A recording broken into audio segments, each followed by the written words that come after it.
Hello, magandang umaga. Sa ngayong araw na ito, tayo ay mag-Caldera Day Tour dito sa Santorini, Greece. At ito na nga yung view ng isla. Pero magsimula po tayo sa umpisa. Binook lang namin yung tour na ito very randomly nung may nakita kami nagtitinda ng Caldera Day Tour tickets. Kaya kami nakasakay ng cable car ngayon kasi yung city dito sa Santorini ay nasa itaas ng bangin at yung daungan ng barko ay nasa ilalim pa. 220 meters ang taas ng cable car na ito at kailangan lang ng 4 minutes para makarating doon sa ibaba. Kung gusto mo naman ay more challenge at adventure, ay pwede kayong lumakad pababa or di kaya mag-hire kayo ng donkey. Naglargo. Meet up time, 11 o'clock. Time check, 11:15. Huwag niyo pa kaming gayahin na nagfi-Filipino time pa rin kahit nasa ibang bansa na. Pagbaba namin sa cable car ay dumiretso na kami sa aming barko na mukhang pirate ship. Luckily, hindi kami nila iniwan kasi late na nga kami dumating. Ang isla ng Santorini ay nabuo dahil sa pagsabog ng bulkan noong unang panahon. Ang mga bulkan ay makikita sa gitna at ang mga ito ay aktibo. Ito na rin yung first destination namin sa aming day tour for today. Kung mapapansin nyo din, ang isla ng Santorini ay parang isang crescent moon. For now, let's enjoy the views!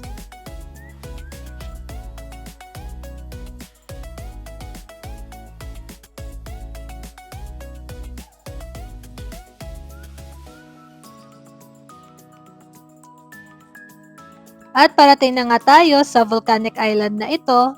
Medyo kinabahan kami kasi hindi nga kami prepared sa tour na ito at ang aming suot ay mga sandal na may maninipis na soles. For now, okay pa kasi medyo pave pa yung paths and tingnan nyo ito. Ayan, tiis ganda pa more.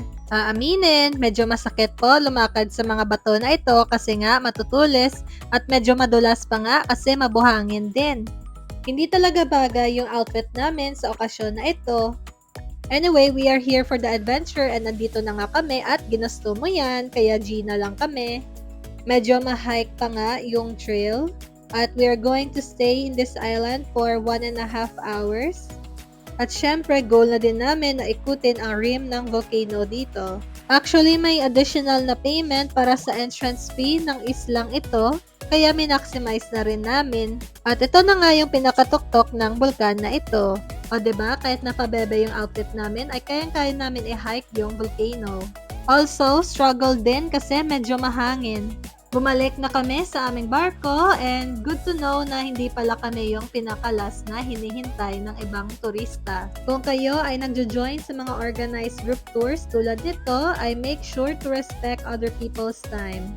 Na-strike 1 na nga kami kasi na-late kami dumating papunta sa tour na ito kaya we made sure na hindi na yon mauulit for the rest of the day. Syempre, naka-holiday mood ang lahat so last thing we want is destroying other people's mood. Dumating na nga tayo sa next stop which is the hot spring. Kaya lang, para lang ito sa mga magagaling mag-swimming kasi malakas nga yung current. Sa dami ng mga turista na nakasakay sa aming barko ay hindi po kakayanin ng mga bangkero na i-assist ang lahat pamunta doon. 30 minutes lang yung stop dito kaya nagstay na lang kami sa barko at nag-picture-picture. Kahit nga nasa barko kami ay mararamdaman namin yung init na galing sa tubig. Ang tubig dagat nila dito ay puno ng sulfur, iron at iba pang mga metal na galing sa bulkan which are very good for the skin.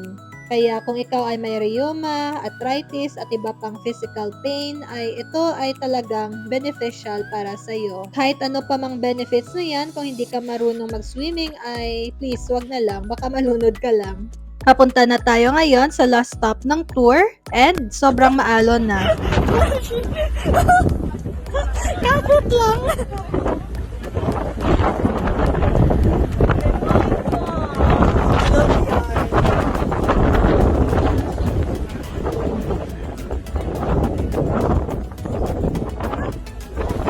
Guys, mapabasa na all na lang tayo. Kapit lang, beshi. Kaya naman pala parang pirate ship yung mga barko dito.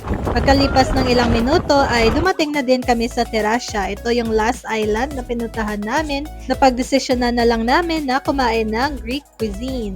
Pagkatapos ng 2 oras ay pabalik na kami ngayon doon sa Old Port kung saan kami nag-start ng aming tour.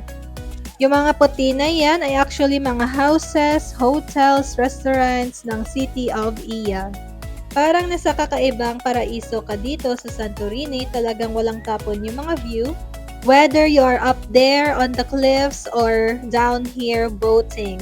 Please stay tuned until the end of the video kasi papakita ko po sa inyo kung ano yung view from up there during sunset. For the around 30 euro na binayaran namin for this tour ay sobrang worth it na kasi sobrang daming ganap sa loob lang ng ilang oras.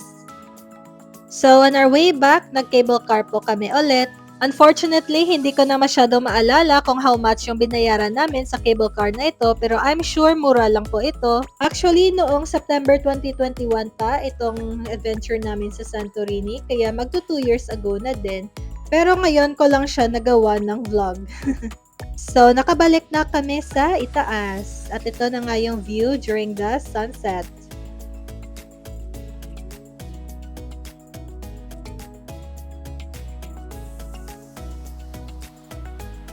So, dito na nagtatapos ang ating tour for today. Thank you so much for watching. Please like and follow for more. Bye!